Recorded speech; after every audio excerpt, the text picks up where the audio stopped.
반갑습니다. 큰나무 아동부 여러분. 오늘은 요단강을 건넌 이스라엘이란 제목으로 말씀을 나누겠습니다. 오늘은 이스라엘 백성들의 순종 이야기를 살펴보고자 해요. 이스라엘 백성이 모세와 함께 이집트를 탈출한 것 모두 알고 있죠. 그런데 그들이 가나안 땅에 들어가기까지 무려 40년이 걸렸습니다. 2, 3개월이면 넉넉히 갈 수 있는 거리를 그렇게 오래 걸린 거예요.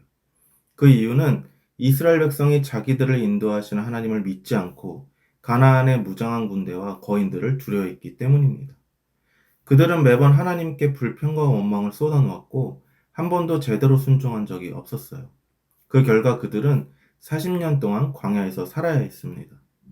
그렇게 긴 세월이 흘러 모세 다음으로 여호수아가 이스라엘의 새 지도자가 되었어요. 모세의 뒤를 이어 수많은 이스라엘 백성을 이끌어야 했던 여호수아의 마음은 얼마나 떨렸을까요? 그래서 하나님은 여호수아에게 먼저 약속의 말씀을 주십니다. 오늘 말씀을 함께 읽어볼게요. 강하고 담대하라. 너는 내가 그들의 조상에게 맹세하여 그들에게 주리라 한 땅을 이 백성에게 차지하게 하리라. 하나님은 여호수아에게 두려워하지 말고 강하고 담대하라고 말씀하셨습니다. 왜냐하면 이스라엘 백성이 들어갈 땅은 하나님께서 이미 약속하신 땅이었기 때문이에요. 이제 여호수아와 이스라엘 백성에게 필요한 것은 자기 힘을 믿는 것이 아니라 하나님의 약속을 믿고 순종하며 한 걸음씩 나아가는 것이었죠. 마침내 이스라엘 백성은 약속의 땅 가나안으로 건너가는 입구인 요단강 앞에 도착합니다. 이 강만 건너면 그토록 간절히 원했던 가나안 땅에 들어가게 돼요. 그런데 이때 하나님께서 지도자인 여호수아를 불러서 우리의 상식을 뛰어넘는 아주 특별한 명령을 내리십니다. 어떤 일인지 영상을 통해 알아볼게요. 여호수아와 이스라엘 백성들이 가나안 땅으로 가고 있었어요. 그런데 세차게 흐르는 요단강이 백성들 앞을 가로막고 있었어요. 이 강을 건너야만 가나안 땅으로 들어갈 수 있는데 요단강을 건너갈 다리도 없고 타고 갈 배도 없었어요. 이스라엘 백성들이 강을 건널 방법은 아무것도 없었어요. 지금까지 우리를 이끌어 주신 하나님, 저는 하나님이 우리가 저 강을 건너 하나님이 약속하신 가나안 땅으로 반드시 들어가게 하실 줄 믿습니다. 여호수아야, 네, 하나님. 내가 언제나 너와 함께 있다는 걸 잊지 말아라. 너는 이제부터 내가 시키는 대로 하여라. 제사장들에게 언약궤를 메고 백성들보다 먼저 요단강으로 가게 하여라. 그리고 강에 도착하면 강물에 들어가 서 있으라고 하여라. 그건 정말 이상하고도 위험한 명령이었어요. 하지만 여호수아는 백성들에게 하나님의 명령을 그대로 전했어요. 여러분, 언약궤를 맨 제사장들의 발바닥이 요단강물에 닿으면 강 위에서부터 흘러내려오던 물줄기가 멈출 것입니다. 그러면 우리 모두 안전하게 요단강을 건널 수 있습니다. 하지만 요단강의 물살이 너무 빨라 몹시 위험해 보였어요.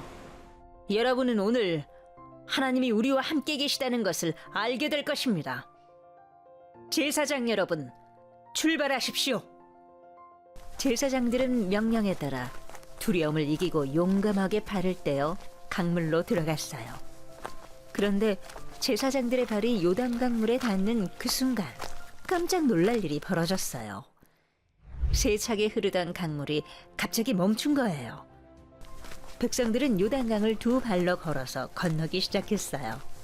하나님의 언약궤를 맨 제사장들은 이스라엘 백성들이 요단강을 한 사람도 빠짐없이 다 건널 때까지 요단강 한가운데 꼿꼿하게 서 있었어요. 여호수아와 제사장들이 하나님께 순종하는 마음으로 큰 용기를 내어 강물 속으로 한 발을 디뎠을 때 하나님께서 놀라운 기적을 일으켜 주셨답니다.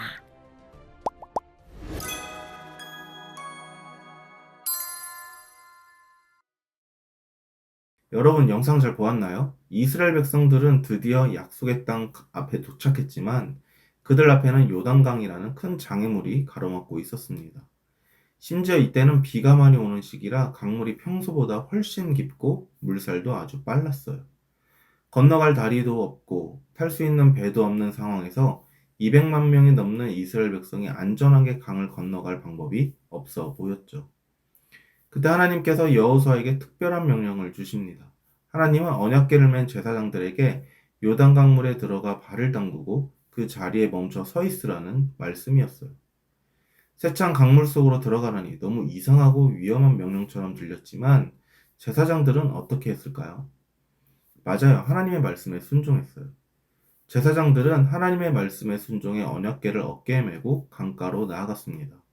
강물에 발을 담그기 전에도 물살이 휩쓸릴까봐 두려운 마음도 들었지만 제사장들은 자기 생각보다 하나님의 말씀을 더 믿었어요. 그리고 마침내 요단 강물에 발을 내디딘 바로 그 순간 놀라운 일이 일어났죠. 위에서 흘러오던 강물이 멈추고 강바닥이 마르기 시작한 거예요. 제사장들이 언약궤를 맨 채 요단강 한가운데 서 있는 동안 이스라엘 백성들은 마른 땅을 밟고 안전하게 강을 건널 수 있었습니다. 여기서 가장 중요한 것은 먼저 강물이 멈춘 다음에 제사장들이 들어간 것이 아니라는 거예요. 제사장들이 하나님의 명령에 순종해서 먼저 발을 내디뎠을 때 그때 하나님께서 강물을 멈추셨죠. 이 일을 통해 이스라엘 백성들은 하나님께 순종할 때 하나님께서 길을 여신다는 것을 분명히 경험하게 됩니다. 이처럼 순종은 하나님의 명령이 아무리 이상하고 위험해 보여도 하나님을 믿고 용감하게 한 발을 내딛는 거예요. 하나님이 함께 하신다는 것을 믿고 내게 맡겨진 일, 하나님의 명령을 실천에 옮기는 것이죠. 여러분 꼭 기억하세요.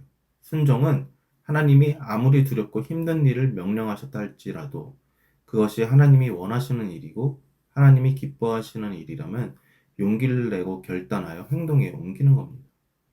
우리가 여호수아와 이스라엘 제사장들처럼 또 두려움을 이기고 용기 있게 순종하면 하나님은 우리의 순종을 통해 위대한 하나님의 기적을 이루어 가실 거예요.